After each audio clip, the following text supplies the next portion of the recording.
ምንድነው ግን ነፃነት? ያለ ትግል ያልተሰጠ በትግል የሚገኝ ነው መባሉ ታዲያ ነፃነት መሆኑ ምኑ ላይ ነው?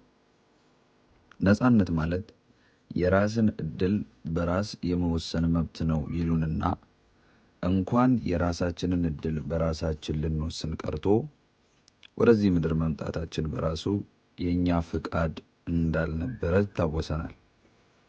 በራሳችን ወስነንና ፈቅደን ባልመጣንበት ዓለም የራሳችንን እድል በራሳችን የመወሰን መብት አለን ብሎ ማሰብ በራሱ እጅግ በጣም አስቸጋሪ ነው።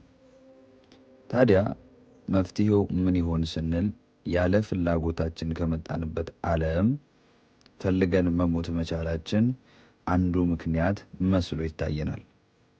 ነገር ግን እሱም ቢሆን ቀን ካልደረሰ አትሞትም ወይም በፍቃድህ አልመጣህምና በፍቃድ መሄድ ስለማትችል ፈቅዶ ወደዚህ ምድር ያመጣህን ፈቃጅ ፈቃዱን መጠየቅ አለብህ የሚለው ሐሳብ ትውስ ይለናል።